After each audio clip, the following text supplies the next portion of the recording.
ছাত্ৰ ছাত্ৰীসকল, আজি মেথছ ক্লাছৰ এটা নতুন ভিডিঅ'লৈ তোমালোকক স্বাগতম জনাইছো।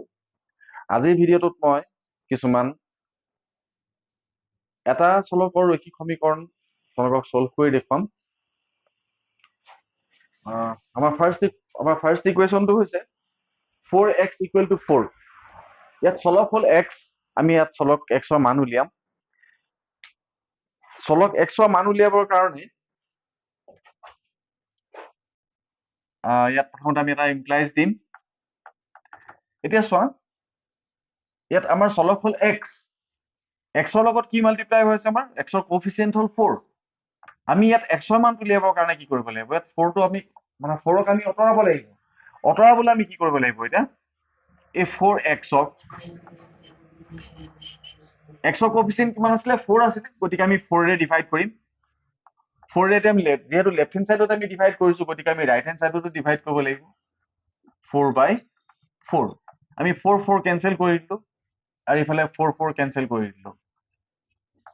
4 কেনসেল কৰি দিয়াৰ লগে লগে আমাৰ ইয়াত কি থাকিব, x থাকিব, আৰু এইফালে কি থাকিব, 4ৰে 4ক হেৰি কৰি কেনসেল কৰিলে কিমান থাকিব, আনসাৰ 1 হ'ব। কাৰণ x = কিমান হ'ব, 1। ইয়াৰ নেক্সট ইকুৱেশ্যনটো হৈছে আমাৰ x + 6 = -7। মই এটা ইমপ্লাইজ দি লৈছো। এতিয়া আমি লেফট হেণ্ড সাইডত দেখিছো x আছে, মানে আমাৰ এই x ৰ মানটো আমি উলিয়াব লাগিব। গতিকে x উলিয়াবৰ কাৰণে আমি কি কৰিব লাগিব, এই 6টোক হয় আমি সাইড চেঞ্জ কৰিম, x টোক আমি সাইড চেঞ্জ কৰি দিম। সাইড চেঞ্জ কৰিলে কি হ'ব, এইটো -7টো আগৰ পৰা আমাৰ আছে, -7টো লিখিলো। এই +6 টোক যেতিয়া আমি লেফট হেণ্ড সাইডৰ পৰা ৰাইট হেণ্ড সাইডলৈ লৈ গুচি যাম, তেতিয়া কি হ'ব, +6 টো -6 লৈ কনভাৰ্ট হৈ যাব। এতিয়া -7 - 6, এতিয়া চোৱা, এই দুইটা সংখ্যাৰ আগত কি চিন আছে, মাইনাছ। ইয়াতো মাইনাছ আছে, ইয়াতো মাইনাছ আছে, গতিকে আমি কি কৰিব লাগিব, মাইনাছ চিনটো বহাব লাগিব। বহুৱাই পিনে আমি এই 7 আৰু 6ক প্লাছ কৰি দিব লাগিব। 7 + 6 কিমান হ'ব, 13। এইটো আনসাৰ হ'ব। ইয়াৰ নেক্সট ইকুৱেশ্যনটো হৈছে x - 4 = 7। ইয়াত আমি যদি x ৰ মান উলিয়াবলৈ হয়, আমি কি কৰিব লাগিব, 4টোক ইফাললৈ পঠিয়াব লাগিব। কাৰণ 4টোক পঠিয়াম এইটো কাৰণেই, কাৰণ 4ৰ লগত কোনো ভেৰিয়েবল নাই, মানে x টো নাই, অকল ইয়াত এই x টো অকলে আছে, আৰু 4ৰ লগত আমাৰ কোনো আপোনাৰ ভেৰিয়েবল নাই, গতিকে আমি 4টোক আমি ইফালে পঠিয়াই দিম।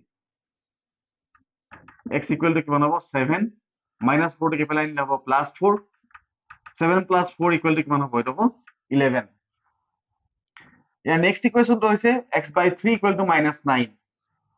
ইয়াৰ পৰা যদি আমি x ৰ মান উলিয়াবলৈ হয়, আমি কি কৰিব লাগিব, ইয়াত ক্ৰছ মাল্টিপ্লিকেশ্যন কৰিব লাগিব। ক্ৰছ মাল্টিপ্লিকেশ্যনটো আমি কেনেকৈ কৰিম, x/3 আৰু ইয়াত কি আছে, -9/1। 9টো এটা গোটা সংখ্যা, গতিকে 9ৰ তলত 1 এটা আছে। এতিয়া আমি কি কৰিব লাগিব, এই 1টোৰে আমি x ক মাল্টিপ্লাই কৰিব লাগিব। 1 × x = x হ'ব। ইয়াত আছে প্লাছ, ইয়াত আছে মাইনাছ, প্লাছ আৰু মাইনাছ মাল্টিপ্লাই কৰিলে হ'ব -3 × 9 হ'ব 27। এতিয়া আমি এই 5 নম্বৰ কুৱেশ্যনটোলৈ আহিম। 5 নম্বৰ কুৱেশ্যনটো হ'ল 2x + 4 = 8। আমি ইয়াত কি কৰিব লাগিব, চলক x ৰ মানটো উলিয়াব লাগিব। আমি প্ৰথমতে কি কৰিব লাগিব, এই 2x টোক আমি লিখিব লাগিব। তাৰপিছত এই +4টোক আমি সাইড চেঞ্জ কৰি দিব লাগিব। সাইড চেঞ্জ কৰিলে কি হ'ব, 8 + 4টোক এইফালে আনিলে হ'ব -4। 8 - 4 = কিমান হ'ব, 4। এতিয়া আমাক লাগে কি, x ৰ মানটো আমি উলিয়াব লাগিব। x ৰ লগত কি মাল্টিপ্লাই হৈ আছে, 2 মাল্টিপ্লাই হৈ আছে, গতিকে আমি এই 2x ক আমি কিহেৰে ডিভাইড কৰিম, 2ৰে ডিভাইড কৰি দিম। 2ৰে ডিভাইড কৰি দিলে কি হ'ব, 2 কেনসেল হৈ পিনে অকল ইয়াত x থাকি যাব। এতিয়া যিহেতু আমি লেফট হেণ্ড সাইডত 2ৰে ডিভাইড কৰিছো, গতিকে আমি ৰাইট হেণ্ড সাইডতো 2ৰে ডিভাইড কৰিম। 2 কেনসেল কৰিলে কিমান থাকিব, ইয়াত x থাকিব, আৰু 4ক 2ৰে ডিভাইড কৰিলে কিমান থাকিব, 2। এতিয়া নেক্সট ইকুৱেশ্যনটো চোৱা, কুৱেশ্যন নম্বৰ 6টো চোৱা। 6ত কি আছে, 14 = 3 + 2x। 14 = 3 + 2x। এতিয়া 14 = যদি 3 + 2x হয়, তে 3 + 2x = কিমান হ'ব, 3 + 2x = কিমান হ'ব, 14। ইয়াত আমাৰ চিনৰ চেঞ্জ নহয়, কাৰণ 14 = যদি 3 + 2x হয়, 3 + 2x = কিমান হ'ব, 14। আমি এটা এনেকে লিখিব পাৰো। এতিয়া আমি কি কৰিব লাগিব, যেহেতু আমি x ৰ মান উলিয়াম গতিকে এই 2x টোক আমি ইয়াত ৰাখি পিনে এই 14 টোক আমি লিখিম আৰু এই +3 টোক আমি ইফালে লৈ গুচি যাম +3 টোক ইফালে আনিলে কি হ'ব -3 2x ক আমি ইয়াত ৰাখিলো তো 14 - 3 কিমান হ'ব 11 হ'ব 14 - 3 = 11 এতিয়া আমি কি কৰিব লাগিব x ৰ মান উলিয়াব লাগিব তো x ৰ মান উলিয়াবৰ কাৰণে আমি কি কৰিব লাগিব x ৰ যেটো কোএফিচিয়েন্ট আছে এই কোএফিচিয়েন্টৰ আমি মানে বোথ সাইডত আমি ডিভাইড কৰিম 2x কো আমি কিহেৰে ডিভাইড কৰিম 2 ৰে ডিভাইড কৰিম আৰু 11 ক 2 আমি 2 ৰে ডিভাইড কৰিলো 2 2 কেনসেল হ'ল কি থাকিব ইয়াত x থাকিব আৰু ইফালে থাকিব 11/2 এটো ডিভাইড কৰি আমি ইয়াত মিক্স ফ্ৰেকশন লৈ নিব পাৰো বা নিদিলেও আমি এনেকৈ থলো আমাৰ ভুল নহয় আনসাৰটো এনেকৈ লিখিব পাৰিম ইয়াৰ নেক্সট ইকুৱেশনটো হ'ল 8x - 3 = -19 ইয়াতো সেম আমি 8x টোক ইয়াত ৰাখিম -19 টোক ইয়াত লিখিলো তাৰ পিছত এই -3 টোক আমি ইফালে লৈ গুচি যাম কি হ'ব এটো +3 এতিয়া আমি এটা কাম কৰো এটো আগতে সলভ কৰি লওঁ সো -19 + 3 এই দুইটা সংখ্যাৰ আগৰ চিন বিলাক বেলেগ বেলেগ দুইটা সংখ্যাৰ আগৰ চিন বেলেগ বেলেগ এটা আগত মাইনাস আছে এটা আগত প্লাস আছে যেতিয়া এনেকুৱা হয় আমি তেতিয়া কি কৰিব লাগিব আমি ইয়াত চাব লাগিব কোনটো সংখ্যা ডাঙৰ আৰু কোনটো সংখ্যা সৰু আমি এটা সিলেক্ট কৰিম হৈ গল তো ডাঙৰ সংখ্যা কি আছে 19 আৰু 3 ভিতৰত ডাঙৰ কোনটো 19 হল ডাঙৰ তো 19 ৰ আগত কি চিন আছে মাইনাস গতিকে আমি ইয়াত মাইনাস বহাম তাৰপিছত আমি কি কৰিব লাগিব 19 ৰ পৰা 3 টো সাবট্ৰেক্ট কৰিব লাগিব 19 ৰ পৰা 3 সাবট্ৰেক্ট কৰিলে কিমান হ'ব 16 এটো তাৰপিছত আমি কি কৰিব লাগিব x ৰ মান উলিয়াব লাগিব আগৰ নিচিনাকে x ৰ কোএফিচিয়েন্ট কি আছে 8 আছে গতিকে 8 এৰে আমি উভয় পক্ষক ডিভাইড কৰিম 8x divided by 8 আৰু -16 divided by 8 তো 8 কেনসেল হৈ গল আৰু 8 এৰে 16 ত কিমান টাইমছ যাব 2 টাইমছ যাব মানে x ইকুৱেল টু কিমান হ'ব এটা -2 এটা নেক্সট ইকুৱেশনটো চোৱা আমাৰ নেক্সট ইকুৱেশনটো কি আছে 6 - x = 9 ইয়াত আমি কি কৰিব লাগিব x ৰ মান উলিয়াম যেহেতু গতিকে এই x থকা টাৰ্মটোক আমি ইফালে লিখি লম -x থাকিব ইয়াত আৰু এই 9 টোক আমি ইয়াত লিখিম লিখি পিনে কি কৰিব লাগিব এই +6 টোক আমি ইফালে সাইড চেঞ্জ কৰাই দিম তো +6 ক ইফালে লৈ গুচি গলে কি হ'ব এটো -6 -x ইকুৱেল টু কিমান হ'ব এটা 9 - 6 = 3 আমাক কাৰ মান লাগে অকল x ৰ মানহে লাগে x ৰ লগত কি আছে এটা মাইনাস আছে এই মাইনাসটোক আমি গুচাব লাগিব মানে x ৰ লগত কি আছে -1 আছে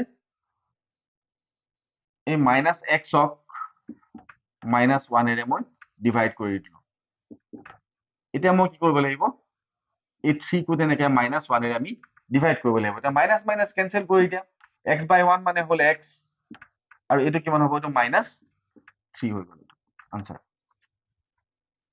আৰু নেক্সট ইকুৱেশনটো হল -x = -12 ইয়াত আমি x ৰ ভ্যালু উলিয়াব লাগিব তো x ৰ ভ্যালু উলিয়াবৰ কাৰণে আমি কি কৰিব লাগিব মাইনাস মাইনাস কেনসেল কৰি দিলে হল x = কিমান আহিব ইয়াত 12 আহিলে ঠিক হল এটো আমাৰ আনসাৰ তো নেক্সট ইকুৱেশনটো চোৱা নেক্সট ইকুৱেশনটো হল 3 হোল ইনটু x - 2 = 6 এতিয়া আমি এটা ব্ৰেকেট দেখিছো ন এই ব্ৰেকেটটো যেতিয়ালৈকে আমাৰ থাকিব তেতিয়ালৈকে আমি ইয়াক সলভ কৰিব নোৱাৰো এই ইকুৱেশনটো সলভ কৰিবলৈ হলে আমি আগতে ব্ৰেকেটটো ইয়াৰ পৰা ৰিমুভ কৰিব লাগিব তো ব্ৰেকেট ৰিমুভ কৰিবলৈ হলে ব্ৰেকেটৰ লগত যেটো 3 মাল্টিপ্লাই হৈ আছে 3 ৰে ব্ৰেকেটৰ ভিতৰত থকা দুটা পদ আছে নহয় জানো দুটা টাৰ্ম আছে আমাৰ এটো হল ফাৰ্স্ট টাৰ্ম সেকেন্ড টাৰ্ম এই দুইটা টাৰ্মক আমি মাল্টিপ্লাই কৰিম মাল্টিপ্লাই কৰি দিয়াৰ লগে লগে কি হ'ব আমাৰ এই ব্ৰেকেটটো উঠি যাব এতিয়া মাল্টিপ্লাই কৰাৰ আগতে আমাৰ কিছুমান নিয়ম থাকে ন নিয়ম বিলাক হল প্ৰথমতে আমি কি মাল্টিপ্লাই কৰিব লাগিব চিনৰ মাল্টিপ্লাই কৰিব লাগিব তাৰপিছত আমি সংখ্যাৰ মাল্টিপ্লাই কৰিব লাগিব তাৰপিছত আমি আখৰৰ মাল্টিপ্লাই কৰিব লাগিব এতিয়া ইয়াত আছে প্লাস ইয়াত আছে প্লাস তো প্লাস আৰু প্লাস মাল্টিপ্লাই কৰিলে কি হয় প্লাস